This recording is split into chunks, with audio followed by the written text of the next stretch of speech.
Yes, good afternoon, and thanks so very much for the introduction and more so for the invitation to take part in the McMaster Health Forum. We are pleased to introduce the Caribbean Center for Health Systems Research and Development, which is a UWI, University of the West Indies Campus Research Center based in Trinidad and Tobago. It was recently established just about 8 months ago, actually, and it was established to conduct work in health policy and systems research. Critically, research that is aligned to the needs of the decision makers in the Caribbean. Our mission is to generate and facilitate the use of research evidence, empowering Caribbean countries to strengthen health systems and policy-making processes, thus enabling greater equity in health. We had a very structured approach to establish the center, which included an assessment of the status and future of research at the University of the West Indies medical faculty in St. Augustine. This was done back in 2017, after which we had invited Professor Michael Clark, who is on the Western Ontario University, to visit our campus and interview staff and other key stakeholders and prepare a report really to advise on the way forward for research at our Faculty of Medical Sciences. We then did a survey of research and research needs of the staff of the faculty, and critically, a needs assessment was done on health policy and health systems research, which was really regional in scope. We then did a review and validation of the needs assessment by the key stakeholders, which led to the development and the strategic framework and proposal for the research center. Looking at the survey results, we actually surveyed all of the full-time medical faculty academic staff members, asking them what were the main reasons for doing research. And of course, being academics, academic progress was the main reason for doing research. But critically, we found that providing evidence to inform policies, programs, and medical practice was identified by 40% of the respondents, as well as 1/3 of them said that they wanted to do research to improve health services. Importantly, the planned outcome of research to impact policy was identified by almost half of the respondents in the faculty. So there was clear evidence that the creation of a research center that focused on health policy and system research was supported by our colleagues at the Faculty of Medical Sciences in Trinidad and Tobago. We did a needs assessment looking at the existing Caribbean health research centers. Actually, there were 6 existing health centers throughout the Caribbean, and we found that all of them were actually active in some aspects of health policy and systems research. However, there was scope to increase activity because gaps existed in areas such as convening forums or dialogues and the provision of response services. We also did a needs assessment from various policymakers in different Caribbean countries. Those are senior officials in ministries of health, and we asked them about, what they thought about our plans to really establish a health policy and systems research at the University of the West Indies. And of course, the utility of such a center will really rest upon its ability to support decision making by these policymakers at ministries of health. And it was a very interesting survey, and they identified the following products or services that they needed urgently to really assist them to conduct their work. These included priority setting exercises to identify policy needs and to inform policy and to inform the development of a policy relevant research agenda. Also, dissemination of findings from domestic and international studies, the provision of up-to-date research evidence tailored to policymakers to their specific questions, forums with stakeholders to discuss how evidence can be applied to solve important health policy and health systems issues, and they also identified the need for a network to facilitate engagement between researchers, policymakers, and civil society. We then had a stakeholder retreat in which we put together all of the key stakeholders, of course, with the focus being on the citizens. So we had health researchers, ministries of health from different Caribbean countries, other government ministries, well, researchers in health and outside of health as well, to have other disciplines involved in the whole feedback mechanism.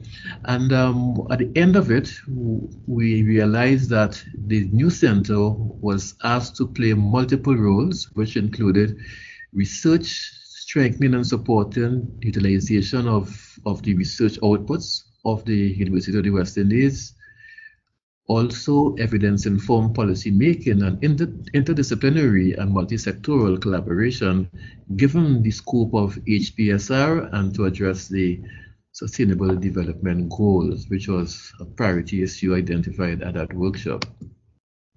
So at the end of it, we identified 4 core functions for the center: conducting research, knowledge translation, citizen engagement, and training and development. In terms of research, the program has been focusing on health system strengthening using methods such as implementation and improvement science. Regarding knowledge translation function, the idea was to develop policy-friendly products, providing a rapid response service of ministries of health, as well as convening deliberative dialogues with stakeholders. Regarding citizen engagement, this will be used to identify evidence-informed workable solutions to health issues which are aligned to community expectations, values, and norms. And for training, we are to develop and deliver courses for policymakers and other health professionals, as well as research capacity development for researchers in various areas of health research. In terms of what we have done since we have been established in the last 6 months or so, we hosted just last month a research conference at for the University of the West Indies, which was really to share findings with key stakeholders. This was a pretty visible event. You know, it was held at a leading hotel in Port of Spain. The theme was equity and equality in health, and there were over 80 presentations and over 200 participants. Critically, we had excellent media coverage with the findings of some of the research being presented in the main newscasts that evening on a couple of the national television networks. And we also plan to really expand this very successful event to be more of a national conference, including the Ministry of Health and other universities based in the country. We have also been producing knowledge and products from various national surveys that were funded by the Ministry of Health. For example, there was the burden of obstructive lung disease. We prepared a policy brief and a number of different infographic products which were shared with the public and key stakeholders who are involved in the management of respiratory diseases. Another study that we also have been involved in is the National Eye Survey of Trinidad and Tobago, and we did prepare a policy-friendly report which was shared with the Ministry of Health, as well as again some infographics with messages, you know, addressing, well, using the research using the research findings to really identify areas to improve eye care in the country. We are involved in a very timely project, which is entitled Building Institutional Capacity for Health Policy and Systems Research and Delivery Science, which is being funded by the Alliance for Health Policy and Systems Research, but which has been delivered. The principal investigator is based at the American University of Beirut at the Knowledge to Policy K2P Center. and we are one of the sites involved. As you can see, there are one site identified in each of the 6 WHO regions, and we was elected for the Americas region.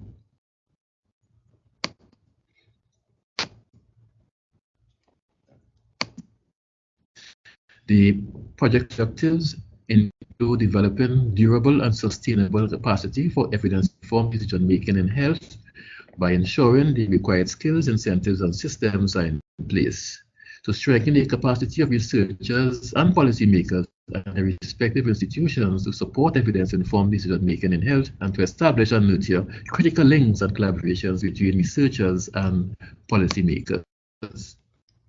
The project has 3 phases. We are currently in phase 1, which is the needs assessment phase, and we have done critical data collection, identifying the needs of our center itself, as well as the Ministry of Health and the Ministry of Social Development and Family Services. The other phases to come would be phase 2 to deliver training and capacity development activities, and phase 3, which includes post-training coaching and mentorship. Another important project that we have engaged in is the establishment of the Caribbean Community of Practice for Health Policy and Systems Research. We see such a community as a vehicle to stimulate action to achieve our goal, which is to strengthen the Caribbean health systems, the conduct of high-quality priority research, and the uptake of findings by decision makers. The objectives of the community of practice include to build HPSR capacity in the Caribbean, to share knowledge about health systems issues and HPSR, to strengthen relationships among peers, to connect researchers from different disciplines, that is to promote greater interdisciplinary research about health systems, and to provide an open and free environment for collaboration between health decision makers and researchers. In terms of the activities thus far, we have been involved in information sharing, learning opportunities, call for proposals, sharing upcoming events, technical content of relevance to our members, and of course sharing community career opportunities. We also plan to be involved in training activities, in joint research projects, and providing technical support to peers.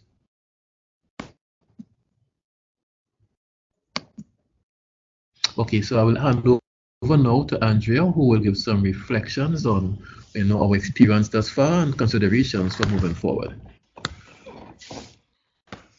Thank you very much, Prof, and thanks, McMaster, for the opportunity to present the work we've been doing in this part of the world. In terms of my background, I am really coming at these reflections. They're not insights, it's reflections really. And from my background, where in previous incarnation I was a policymaker, I sat in a ministry, I had responsibility for providing policy advice to Minister, Chief Medical Officer. Then I transitioned to a bit of a knowledge broker role, where I did the bridging for the region, that was at the Caribbean Public Health Agency. And now I'm also doing a knowledge brokering role, but in this incarnation, working a bit closer with the research community. So I'm going to be giving some reflections. I look at what we plan to do as the CCHSRD.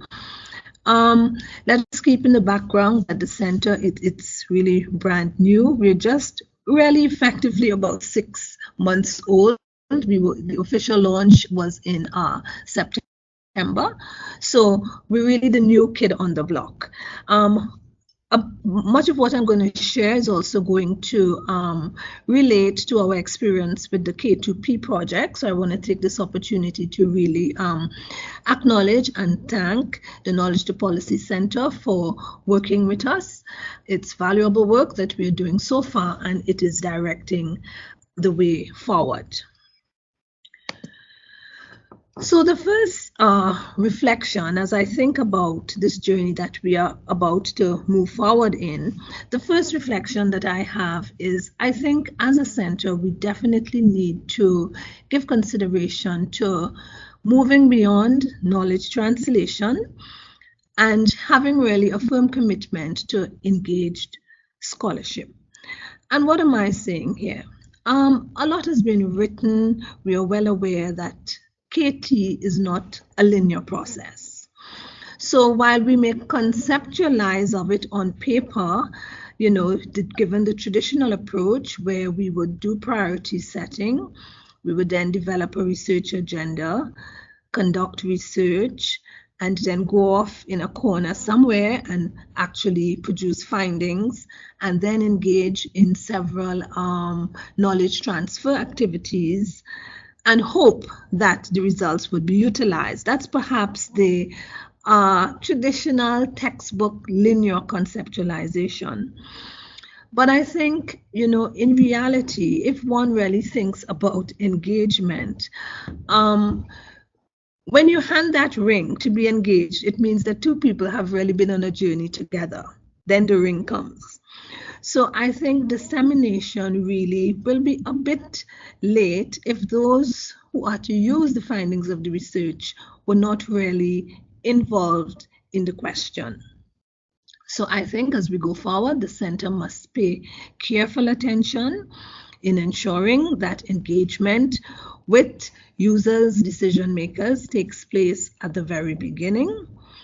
I think really that there will be, this research policy gap will really be minimized to a large extent. If really there's policy relevant research, we would expect then we would have an easier transition to evidence informed policy. Some may, it might be maybe a topic for discussion or discourse, whether the policy, research policy gap is one of transfer problem. Is it that we're not transferring effectively? But on the other hand, there can be another argument that it can perhaps be a production problem, that we're really not producing what is required. So without really getting into that debate, I think my first reflection is that CCHSRD, we would need to strive, and I would say to create cycles of learning where we are really engaged with those who are to use the outputs, and that learning can take place on both sides, for the policy community, but also for the researchers themselves, because there are certain understandings of the context, the expertise with respect to implementation in our health systems really rests with the policymakers. So I am reflecting and I'm saying that we really need to create cycles of learning and to move away from the linear conceptualization of knowledge translation. My second reflection would be, and very simple, we can't assume that everyone is on the same page. And this would be those technocrats, policymakers, as well as our colleague researchers. Now, policymakers place emphasis on different types of evidence. We are aware of that. They actually use different types in their decision making. We may be dealing with a situation where some of them really, if we're talking about systematic reviews and certain types of studies, they may not have even conceptualized of these as being sources that can assist them in their decision making. So we can't assume that they're at this level. I think this was made clear when we had a recent focus group discussion with the Ministry of Health. It was with the senior leadership, and there was a long discussion actually among them, the colleagues themselves, on this very point in terms of different types of evidence and the weight that they should actually ascribe to different types in their decision making. They acknowledged that there was no agreement across the ministry. So as we work, we would have to do sensitization so that they can understand that there are different types with different strengths. But for researchers as well, I think we would need to do some nurturing to build an appreciation among the research community that all forms of evidence are needed in real life decision making. The contextual issues are very important. I think we may also need to do some work to perhaps destigmatize qualitative research. Yes, we know that depending on if we're looking at a health systems issue, let us say, for example, if we're looking at implementation barriers for a particular program, we really need to rely on qualitative type focus group discussions or in-depth interviews. So we may have to do some work in if there's a stigma, I'm actually making an assumption there, we may have to destigmatize the qualitative type methodologies. I think a policy fellowship can be a very promising program that can allow the both communities to maybe get on the same page. The third point I would like to reflect on is that of the multisectoral challenge. We would definitely need, as a new institution, to confront this. We are all aware when we speak about health in the SDG era, health is interwoven into all of the different social development goals. And this means that national policy actors from many sectors would have to come together. Now, in this illustration I have here, it's what I refer to, I did not entitle it as such, but it's really the ecosystem for addressing diet-related non-communicable diseases. And at the level of CARICOM, our regional policymaking institution, it has been agreed that diet-related NCDs should be tackled holistically, where we need to look at all the different determinants of unhealthy eating. So it's not just the taste factor, although that's perhaps a major factor, but there are many other, determinants in terms. So it's the composition of the food, the promotion of, food, the pricing of the food, the trade, the provision, all of those aspects. So you can see from this illustration, the terrain, the ecosystem, how really complex it is and how many different sectors will be involved in an issue such as this. CCHSRD would need to play a role in supporting policy development across these different sectors. We must recognize that not all sectors are really going to be on the same page. They're going to have different needs. In this slide, I'm sharing here the top 10 institutional capacities to enable better use of evidence in policies and practice. This question we asked during the focus group discussion we had with the Ministry of Health, two entities, the Ministry of Health and the Ministry of Social Development, the Interministerial Social Research Council attached to that ministry. Now, the Interministerial Social Research Council has the mandate for research across the social sector, and in particular for looking at what they refer to as the research policy nexus.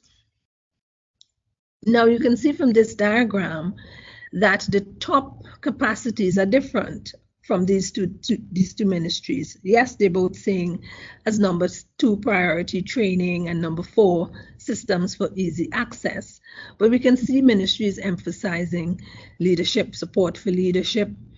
They're emphasizing processes for identifying priorities. So I'm saying with respect to multisectoral action, what the center would need to do is to really be prepared to, I would say, play a role in supporting different ministries with different needs. We are happy for tools like social systems evidence that can really provide us with evidence across a wide range of sectors.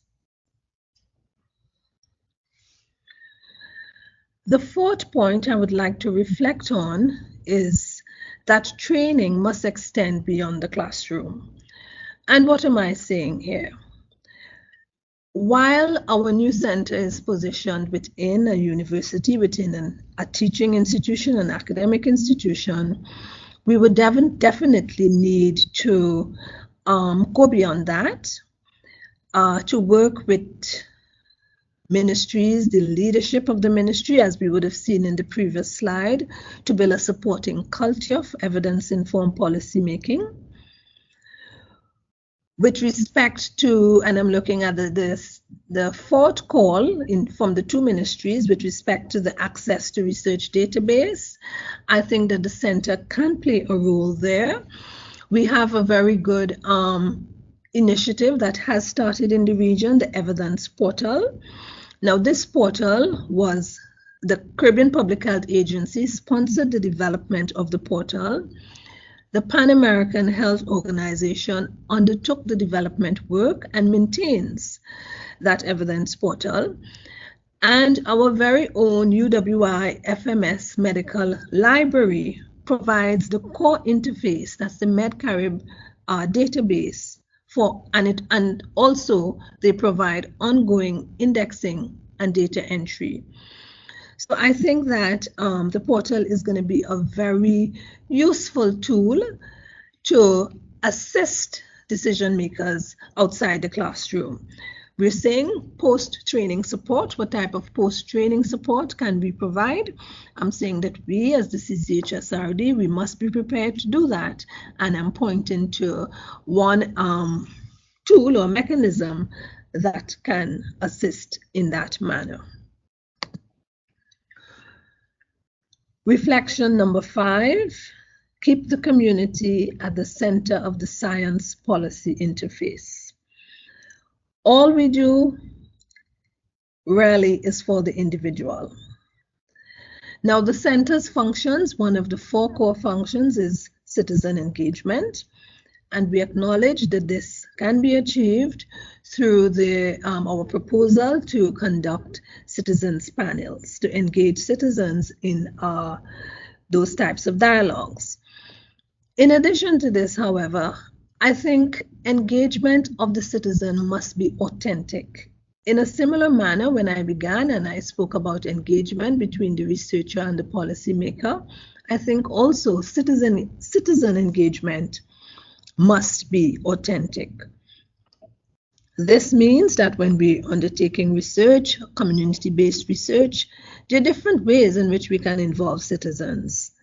They can be involved in an advisory capacity.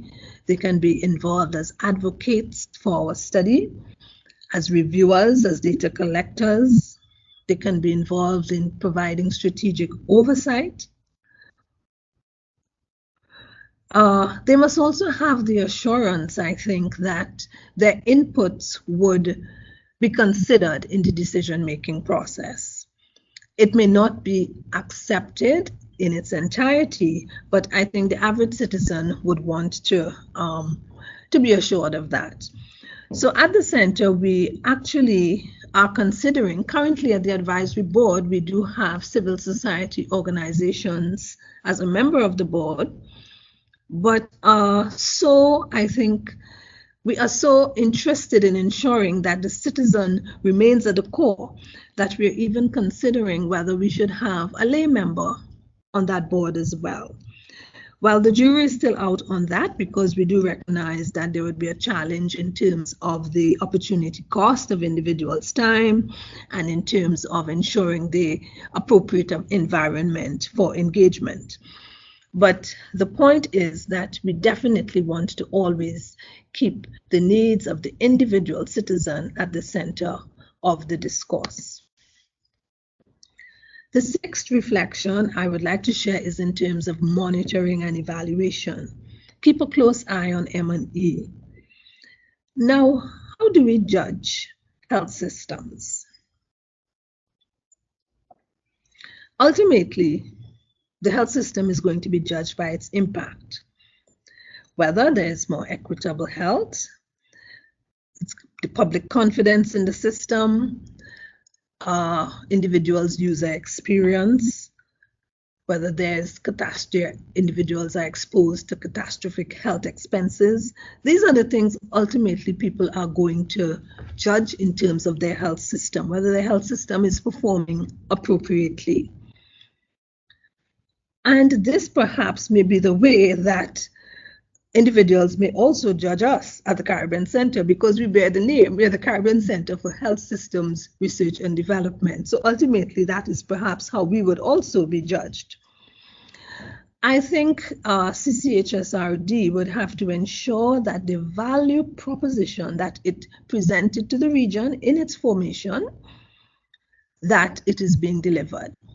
Of course, we cannot be everything to all men, but there was a certain value when it was established, a value proposition. We made a case, and we have to keep in terms of monitoring and evaluation to ensure that that value proposition is really being upheld. This would require us to develop a strategy, an M&E strategy, and really hold ourselves accountable to it. It would also mean continuous communication of our value, of what we are actually doing to achieve the goals that we have set about. The seventh reflection, deepen awareness of the value of health policy and systems research in the current academic setting. Perhaps this could have come a bit earlier. We know the value of HPSR really is derived directly from its ability to inform decision making. So part of the sensitization that we would have to do for researchers, the members of our community of practice, would have to be with respect to this. Calls for proposals, we would have to ensure that that understanding is there. I think the community of practice would play a major role here. Also, the Health Systems Global HSR Conference, we were fortunate in January 2018 to actually hold a pre-conference. And I think that has been very important, and we hope to host another one for HSR 2020.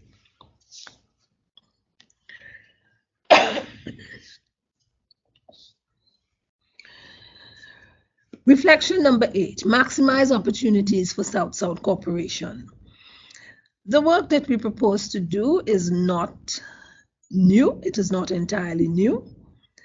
In advancing our goals and objectives, I think we should make maximum use of existing networks like the EVIPNet, the REACH, the ZAM4, K2P. Once again, I acknowledge the work that they have been doing with us.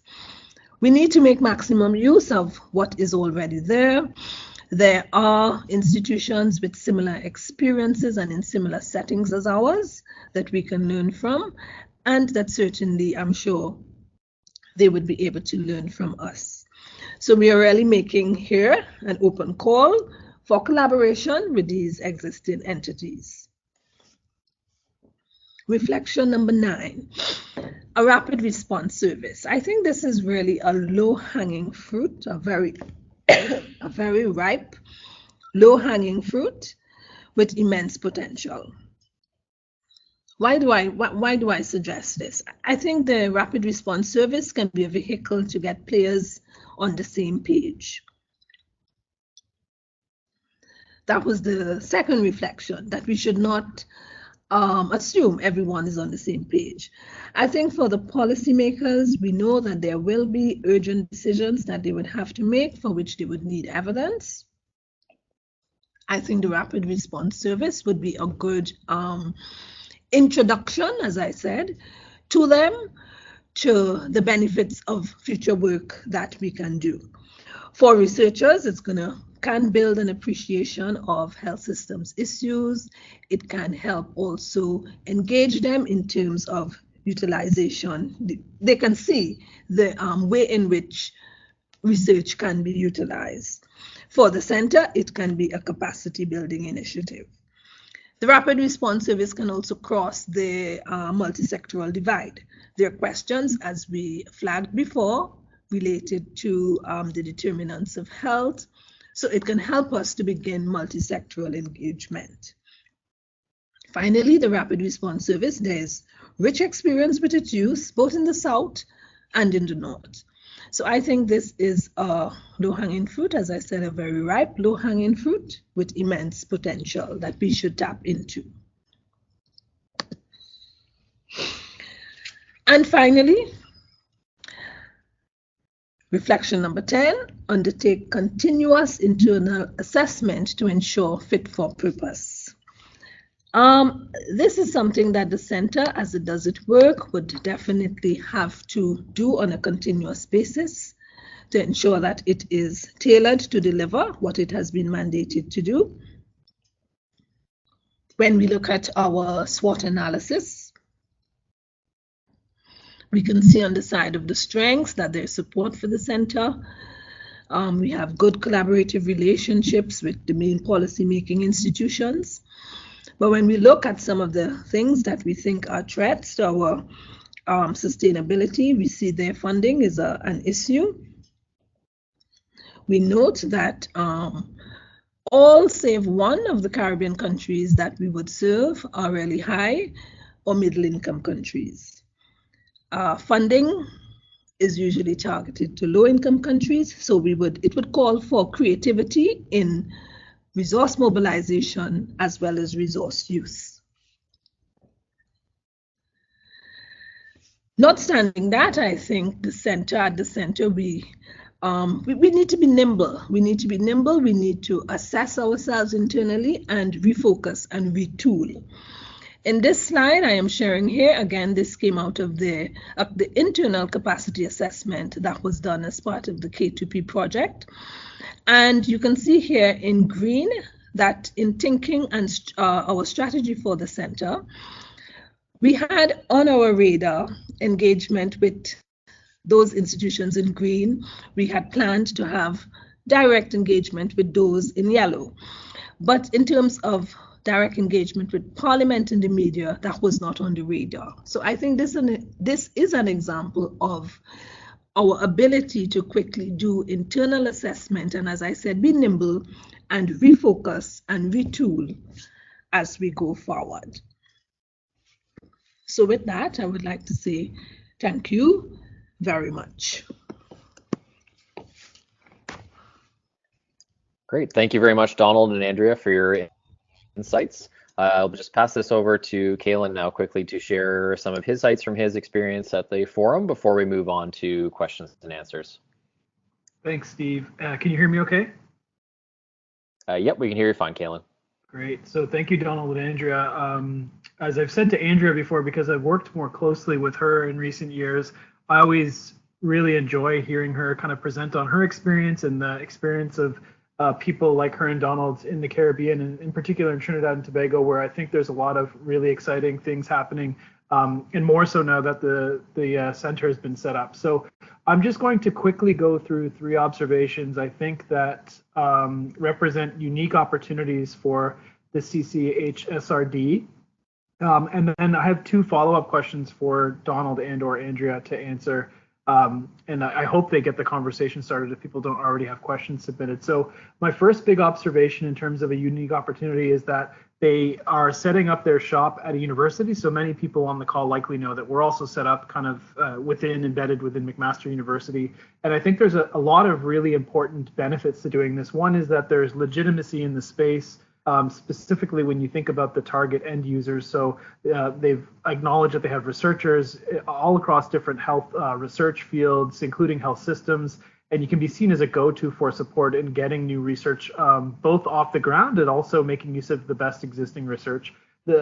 As another part of that, in terms of legitimacy in the space, is that oftentimes when you're based at a university, you have the unique advantage of being viewed as a non-interested group. So, we talk about interest groups in health policy all the time, but sitting at a university, you have the ability to, put your stake in the ground as an objective support mechanism for decision makers, rather than someone who approaches things with an interest group or a values-laden lens. And also related to this is that it's clear that they have linkages both within the Faculty of Medical Sciences. I think that's what the FMS standard for, as well as across the university in the region, for all of the different players in the evidence ecosystem, both within and beyond health, that can contribute to what we're increasingly calling a rapid learning health and social system. So that kind of goes all the way from the basic data analytics folks to research producers, those who develop guidelines and synthesis of research, those who support KT and decision support. So it looks like the center is going to be doing a bit of both of that, as well as those involved in the evaluation of all of these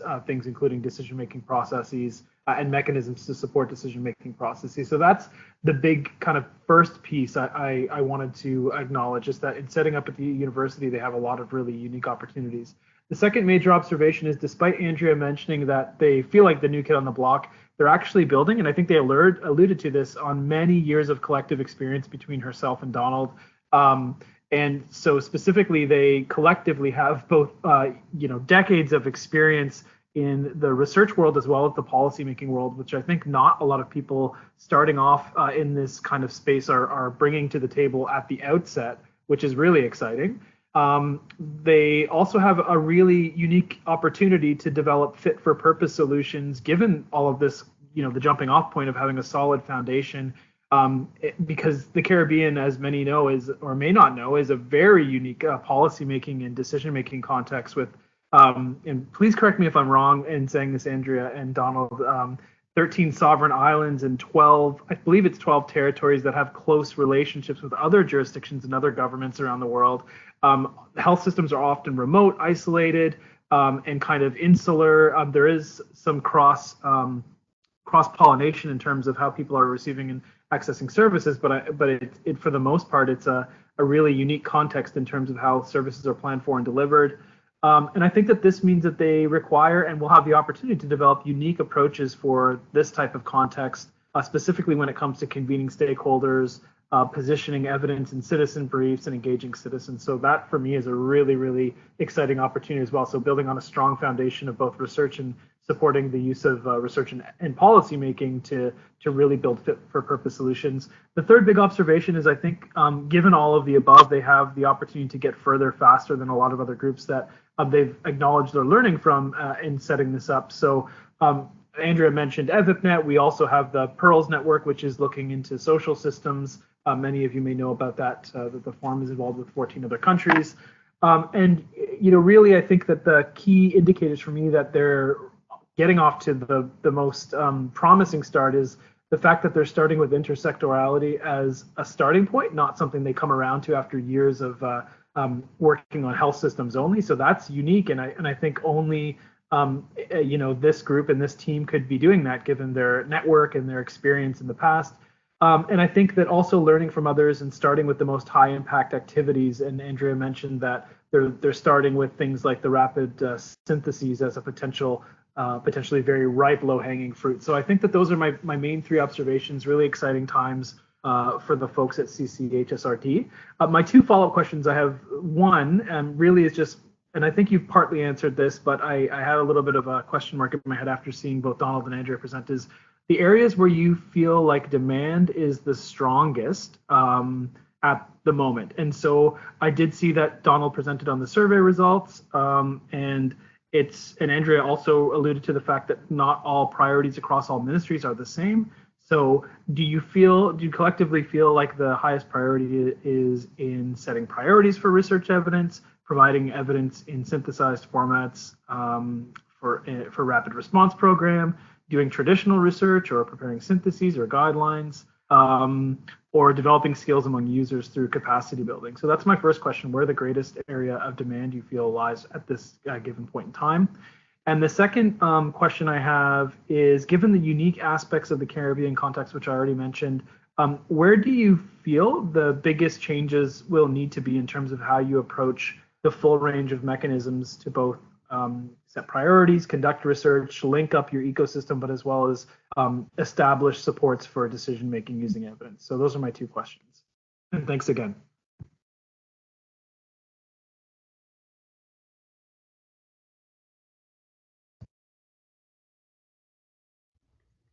Right. Thanks very much for the questions, Kaelin. So in terms of the greatest demand so far, I think I'm going to reflect again on the focus group discussions that we have been having.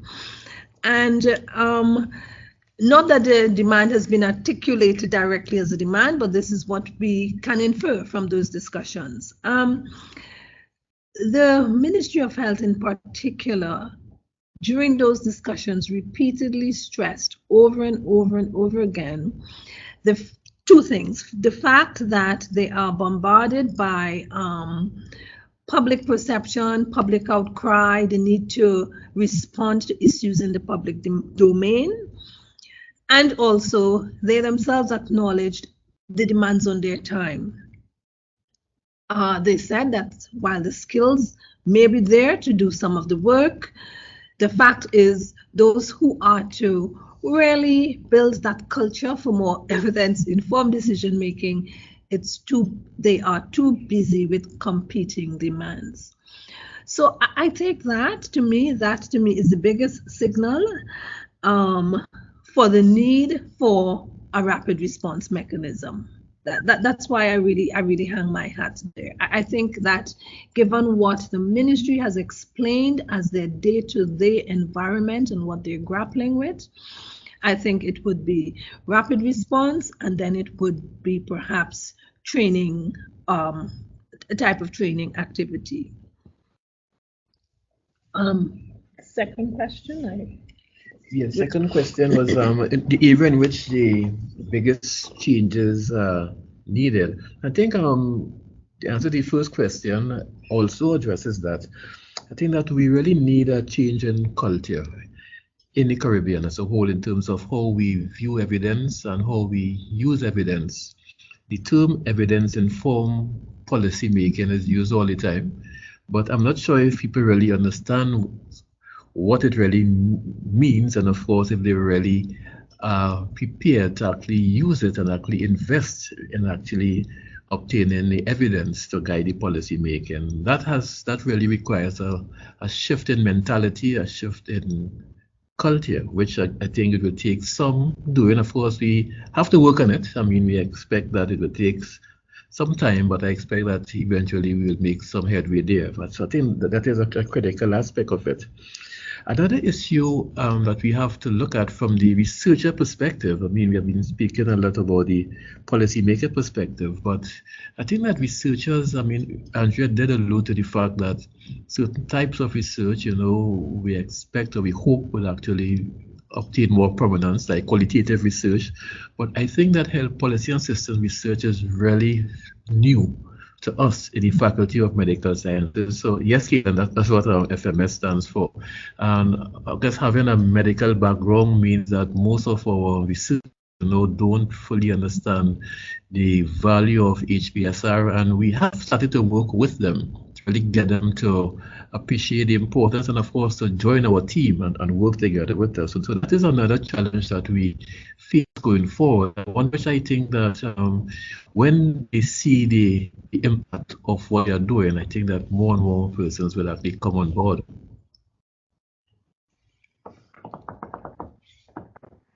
Great, thank you. And that just leads me to a follow-up question. Steve, are there any people who have posted questions that we get to before I react? There is one question, maybe, Kaelin, we can get to before, and then we'll come back to yours. Sure. Somebody was just asking about how does the CCHSRD work with CARFA? What responsibilities, if any, did CCHSRD take from CARFA? And then sort of following from that, what kind of challenges has CCHSRD faced with engaging with decision makers and citizens in the Caribbean? So a little bit about the center.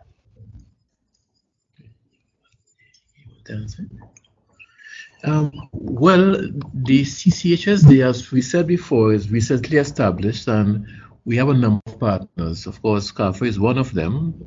Our objective is to really build on collaborations, because we actually have a very small staff. It's a small group of us, and we have a lot of work to do, and we see that the only way to really achieve that is to identify collaborators. So we are open, and we have been working with our collaborators both within the University of the West Indies, social sciences faculty, for example, as well as other regional institutions, whether it is CARFA or PAHOF is also an important partner. So we are about working in a very collaborative approach, and that is how we plan to continue going forward.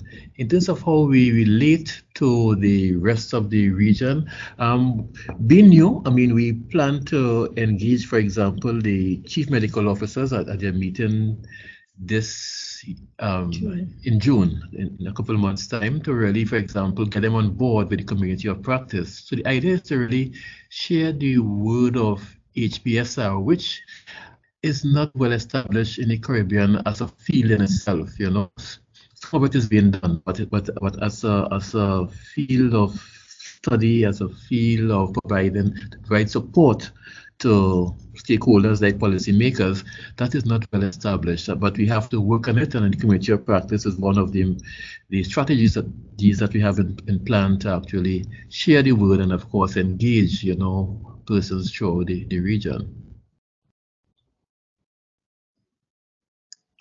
Great, thanks very much. And Kaelin, sorry, we'll get back to your follow-up question now, maybe. Yeah, it was in reaction to Donald's point about us. You know, we tend to focus on the policymakers and other stakeholders mostly, but one of the recurring questions I have, he hit it right on the head in terms of trying to establish a culture among researchers who may not necessarily have had exposure to this type of thinking in the past. And so I guess my follow-up question is twofold again. The first one is, what are the biggest kind of barriers that you know of, Donald, and having worked at UWI for some years, in terms of getting existing researchers in the FMS engaged in this type of work? So that's the first question. And second is, what types of things do you think are needed as a starting off point to get people oriented towards things like understanding the policy process, the fact that research is often only one input, that their research may play one smaller part in answering a broader set of policy questions? So that's my two questions. One, where are the biggest challenges in terms of understanding? And second, what things you think can be done relatively soon or within the shorter term to help to start establishing that culture? Yes, in terms of the barriers, I mean, for all researchers, they would say, then, for example, if there are funding opportunities in HPSR, you know, I'm sure that a lot more will come on board. There's no doubt at all about that. But beyond the funding, though, I think that the basic understanding of what HPSR is and how they can contribute to strengthening health systems and influencing policy is one that, again, you know, people say things and you're not sure if they really understand all of what they are saying. When we ask them about the reasons why they do research, that is when we ask the researchers at the University of the West Indies, you know, why do they research? Half of them said, you know, to influence policy. But having said that, do they really understand what influencing policy means?